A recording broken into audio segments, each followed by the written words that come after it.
There is no doubt, Palawan is truly a beautiful province blessed with rich natural resources. The green velvety forest abounds, which is the highest expanse in the country, covering 667,000 hectares, constitutes about 50% of the province's land area.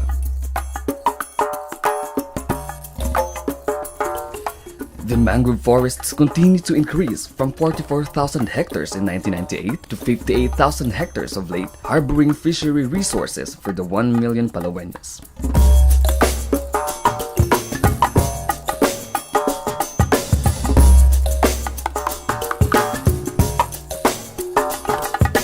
Palawan contributes 38% to the Philippines' biodiversity, the highest in the country. The potential of Palawan, therefore, as a life support system is overflowing. It is home to 32 key biodiversity areas. About 11 are designated protected areas, which constitutes the 5% of the total protected areas in the Philippines. Famous of which are two of UNESCO declared World Heritage Sites, the Puerto Princesa Subterranean River National Park and the Tubataha Reefs Natural Park. Both are likewise cited as Ramsar's wetlands of international importance.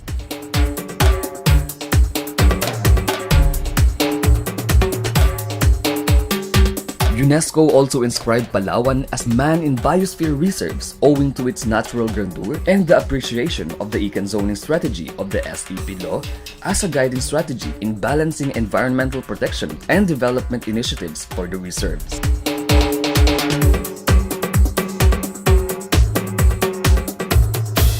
International recognition for Palawan is consistently hailed. Of late, it is adjudged by travelers of the world as the best island in the world. Its ecotourism potential is overflowing.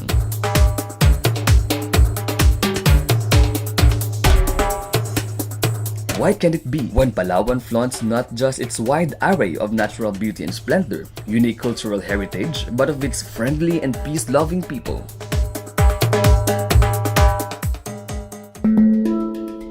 However rich, geographically, Palawan is fragile. Composed of 1,700 islands divided into one city and 23 municipalities, 12 of which are island municipalities, the island is prone to climate change impacts.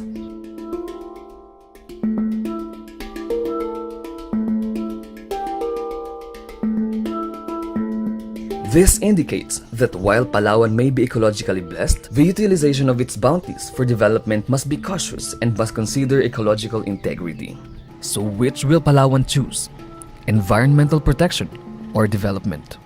Armed with the mandates of the SEP law, the answer is both. In June 1992, Republic Act 7611 or the Strategic Environmental Plan for Palawan Act was signed into law.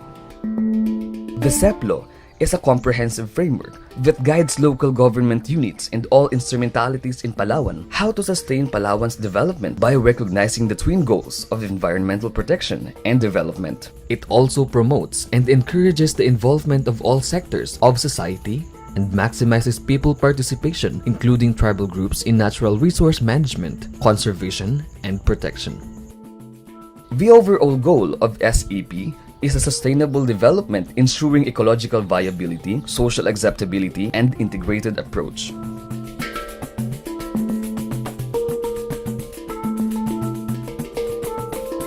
The Balancing Act is truly a tough job, and Palawan's weapon strategy is the ECAN or the Environmentally Critical Areas Network. ECAN is a graded system of development control by delineating critical areas for protection purposes and segregates less vulnerable areas for developmental activities. This is done by marking ECAN zones in the terrestrial and coastal areas of Palawan, including special areas for the tribal ancestral zones. ECAN ensures that development actions are compatible with ecological carrying capacities, such as protection of watersheds, preservation of biological diversity, protection of tribal people, and the preservation of their culture, maintenance of maximum sustainable yield, protection of rare and endangered species and their habitat, and the provision of area for environmental ecological research, education, and training.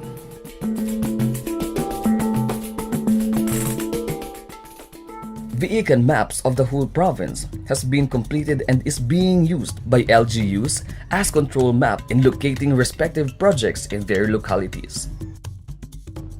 As a breakthrough, therefore, with about 85% of the forest protected through this zoning, the ecological goods and services are well kept. To illustrate further how ECAN is applied as a balancing factor, a policy was instituted called the PCSD SEP clearance system, which will subject all programs, projects, and undertakings in Palawan to thorough evaluation of the PCSDs in collaboration with the local ECAN boards and ensure that these projects falls within the correct ECAN zones and that it does not bear negative impacts to the environment. This way, it ensures that development activities in Palawan are located in safer grounds.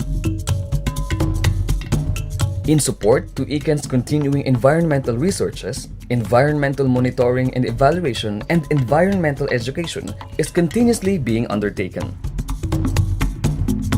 The Palawan Council for Sustainable Development is mandated to implement the SEP law in Palawan. It is a multi-sectoral, multidisciplinary body composed of the following: Deputy Director General of National Economic Development Agency, Undersecretary of Department of Environment and Natural Resources, Undersecretary of the Department of Agriculture, Governor of Palawan, Mayor of Puerto Princesa City, President of the League of Municipalities, President of the Provincial Chapter of the Liga ng Mga Barangay, Executive Director of the Palawan Council for Sustainable Development Staff, Commander of the Western Command, AFP, Member of the Sangguniang Panlalawigan, so designated by the Sanggunian, representative from non-government organizations with environment as main concern, and representative from the private sector. Other mandates of the PCSD is to implement the following laws in Palawan: Chainsaw Act, Caves Act, Wildlife Act, as well as Fishery Laws, Mining Act, and Solid Waste Management. The PCSD is supported by its technical staff, the PCSD staff. Palawan has a vision of a dynamic and innovative global center of sustainable development. This is the only province in the country with a unique law, which is Republic Act 7611, called SEP law. And this is a very significant contribution that Palawan can do for the whole country. And the mission of the Palawan Council for Sustainable Development Staff, which is the administrative machinery for the Palawan Council for Sustainable Development, of attaining the vision, is that the PCSDS, as the highest technical body in Palawan, as the driver for sustainable development. Sa akin pong pananaw, ang pinakamahalagang contribution ng PCSD sa kabutihang panlahat nating mga Palawenyo ay bilang isang forum upang mapagmuni-munihan at mapag-usapan ang sustainable development.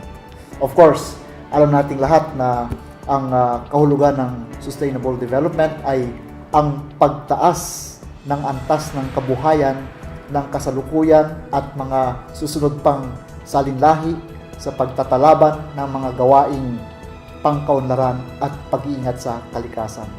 The improvement in the quality of life of the present and future generations through the complementation of development and environmental protection activities.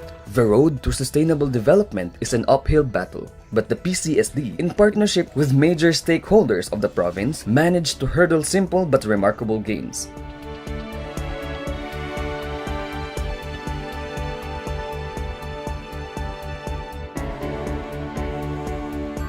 The agenda for the coming years will focus at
The bottom line is, in hoping to advance Palawan's relevance to the world, SEP will be a critical guiding factor in modeling the concept of sustainable development, ensuring that in the nearest future, the people of Palawan will live decently and wisely managing Palawan's natural bounties. SEP, the blueprint of championing Palawan's dreams into realities.